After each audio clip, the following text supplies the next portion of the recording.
SmackDown starts off with Nia Jax and Lash Legend having their little celebration. Now, there was two things that happened before this, but I'm not going to really go over it because it really wasn't that important. It was just Randy Orton and Trick Williams having a nothing segment, and then Mello had an open challenge with someone from AAA, which was, I'm not going to act like I know what happened in the match because I really don't know what happened in the match. To be honest, I just know that he retained, so that's good. But we end up getting Lash Legend and Nia Jax. They end up cutting, the typical heel promo you expect them to say, how they're so dominant, how no one's going to beat them for their titles. Then you get Charlotte and Alexa Bliss. They come out. They mentioned that the reason why they only lost their titles was due to Nia and Lash interfering in their match, and that they basically are next in line for those women's tag team titles. Then soon afterwards, you end up getting Julia and Kiana James. They come out, make their claim for why they should be next in line. Nick Aldis comes out, makes it a tag team match to determine the new #1 contender. This was a fine match for what it was. Charlotte and Alexa Bliss did pick up the victory with Julia eating the pin, which I'm very confused. I don't understand why WWE keeps putting Julia in these situations. I'm not even the biggest Julia fan, but I don't, for one, why does she keep going after tag team gold? She has a whole U.S. title to worry about, but they keep putting her in tag team matches. I don't understand. And then why is she taking pins? This is one of the reasons why I wasn't that confident in her ever being on the WrestleMania card. Because if they're doing this with Julia, I just have a hard time believing she's going to be in the WrestleMania card, especially with Io Sky staying on Raw and not going to SmackDown. It looks like that U.S. title may not make it to Mania, which is very unfortunate because all the titles should be defended at Mania, but well, the way they book Julia is just going to be very unlikely. So it looks like eventually Charlotte Flair and Alexa Bliss will eventually go after those women's tag team titles eventually. Don't know when they're going to have a #1 contendership match. Probably going to be sometime next week. But nonetheless, we'll see how that match plays out. I don't think Nia and Lash should lose these titles anytime soon, if I'm being honest. I think they're one of the better teams suited for that title, in my opinion. Plus, I just want it to be something different than just having all the main eventers hold that title, because we had Rio, then Charlotte and Alexa, Bianca and Jay. Like, it's just something, I want something different than just have all the main event women hold the title. So very interested to see how they book these women's titles, because I am a bit worried that they're not going to book them as well as they did before, as consistently, because WWE does have a trend where whenever main event talent aren't holding those belts, they typically don't show up on PLEs anymore. They don't book them as consistently. So I hope they continue to book these titles consistently, even with Nia and Lash holding these belts. And I'm very excited for their reign. I hope their reign is good. I hope they get consistent booking. I hope they treat them just as well as they did with Rio and Charlotte and Alexa Bliss. So I'm actually very excited for this championship reign. Moving on to Sami Zayn. Sami Zayn had two segments that I want to mention. The first segment was with Cody. He ends up mentioning Cody, how Cody lost the Elimination Chamber but still got a championship match and how that shouldn't be a thing. Then Cody ends up mentioning how Sami is trying to politic his way to get to a championship match, and Sami ends up combating that. And then they go back and forth, and then Sami basically ends up calming the situation down. He didn't apologize this time, which is great. He ends up calming the situation down, basically ends up saying that he wished Cody the best of luck. Then later on, he ends up talking to Randy, ends up mentioning what Randy did at the Elimination Chamber and how Cody is his friend, and how does Randy just flip the switch and do that to Cody knowing that it's wrong. And Randy ended up telling Sami that, look, sometimes in order to win, you got to be selfish. And then he ends up mentioning that's the reason why I'm a 14-time champion, that Sami needs to probably start listening to the voice in his head. I'm excited. I'm excited to see what they do with this Sami Zayn character and what this can lead to. Again, I'm not going to get my hopes up because Sami Zayn clearly wants to become a world champion, and it looks like they're taking him on a darker path to get there, potentially turning heel, which I personally don't mind. I think Sami Zayn can play a great heel. He's done it before, and I'm not mentioning the bloodline stuff because I never considered Sami a heel in the bloodline, because he was still, he acted like a babyface. He was just in a heel faction. But even back in, like, I want to say like 2018 or 2019, when he had like the IC championship, he was a heel around that time. So he could play a great heel, in my opinion. Very interested to see how this plays out and when they're going to pull the trigger on this personally. Maybe at WrestleMania, depending on who's his opponent, depending on if he even has a match at Mania. But I'm excited for this. I'm not going to get my hopes up of him becoming world champion, because Triple H and WWE have done this before, where they have teased a Sami Zayn potential world title opportunity and him winning it, only for it to be a disappointment. They have done this since they've been doing this since WrestleMania 39, around there. So they've been doing this for a while when it comes to Sami Zayn. So I'm not going to get my hopes up, because they always do this for like 2 to 3 month stretch where they tell a story of Sami becoming a world champion for it to lead nowhere. So I'm not going to get my hopes up there, but I will get my hopes up to a new character. I personally like Sami Zayn as a babyface, but I don't mind him becoming a heel or becoming a more edgier babyface, in my opinion. So I like what they've been doing with this new Sami Zayn gimmick that they're trying to give him. We end up getting a tag team turmoil match to determine the number one contenders to become the new number one contenders for the WWE tag team titles on Smackdown. This was a solid match. You end up having Fraxium, Lars Garza, the Wyatt Six, and you end up getting Damian Priest and R-Truth being a tag team, which I do find very interesting, which I actually don't mind, because you're not doing anything with Damian Priest and you're not doing much with R-Truth. Put them in a tag team who are always in backstage segments together. Makes perfect sense. We do end up getting the MFTs interfering in this match, costing the Y6 the match, which I thank God that happened, because my fear was that the Wyatt Six were going to win this match, which they don't not deserve, because they're in a feud with the MFTs already for the Lantern. You don't need to combine the titles and the Lantern. No, keep those two things separate.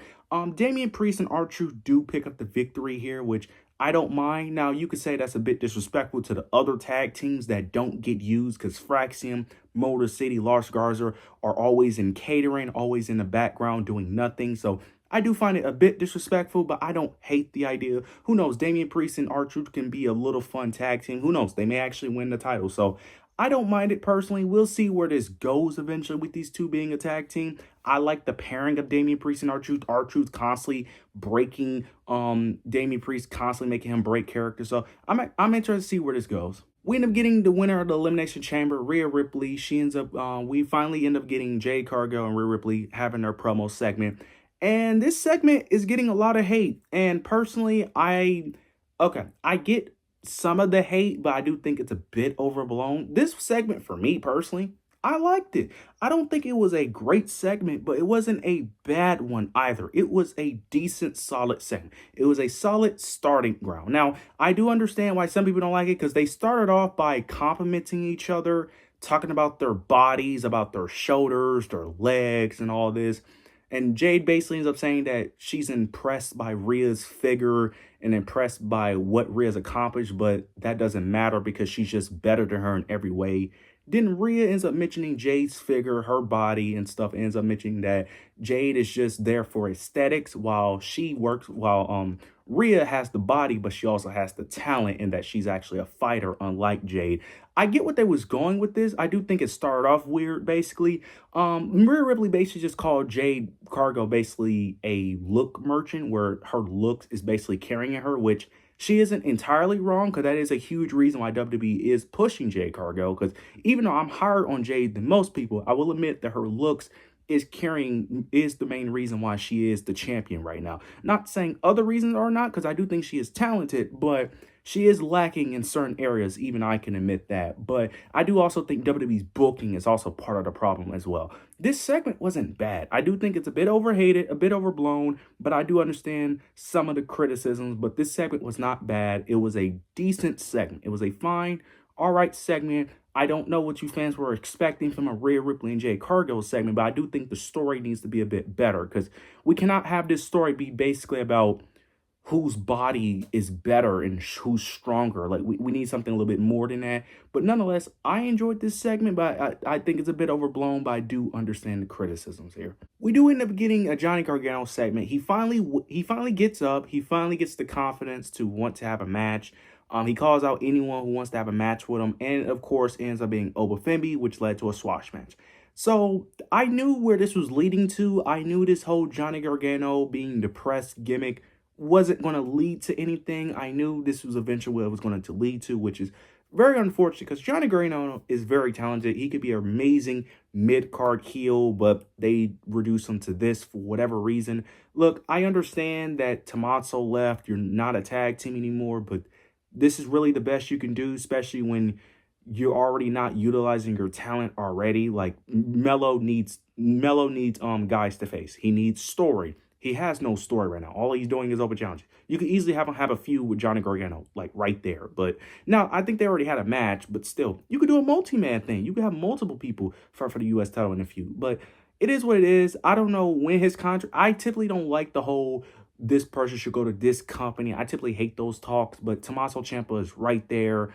He fits AEW style where they're more focused on in-ring than character work. And plus, him and Tommaso could easily fit into AEW's tag team division because this is the ceiling for Johnny Gargano in WWE. Where in AEW, his ceiling is still just a tag team, but at least it's a bit higher. I could actually see him winning something.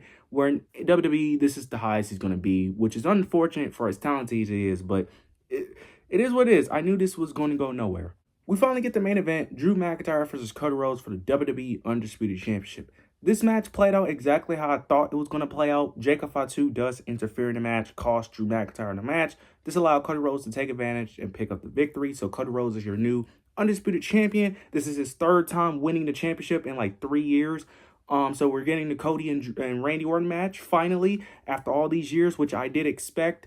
I don't know how to feel about this. I'm very 50-50. I understand it, Drew McIntyre fans. I understand you're upset. You wanted him to have a reign, but to be fair, are you really that surprised, though? We all knew this was a risk of him becoming champion.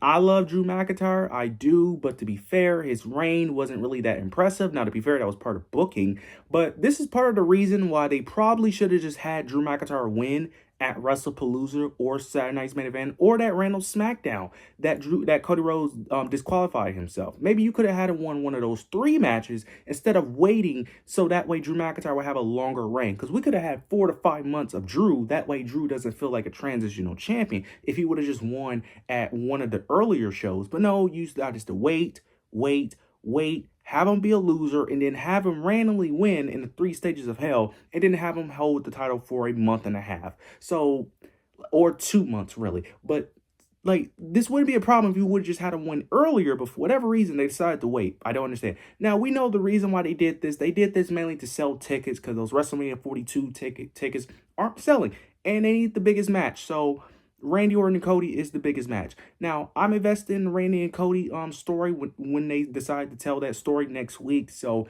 I get it from Drew McIntyre fans' perspective, but to be fair, I am not that shocked. And personally, which one would I rather have? I'd rather have Cody versus Randy, if I'm being honest, because the only way I was really interested in the Fatal 4-Way potentially was if they made it a Fatal 5-Way with Sammy turning heel at WrestleMania. But if it was just going to be Cody, Drew, Randy, and Jacob, I was not really that invested into that, to be honest with you. So I'm cool with this decision. I understand why people don't like it, especially because Cody constantly main eventing, constantly not losing, him being invincible. Look, I don't mind Cody's booking to a degree.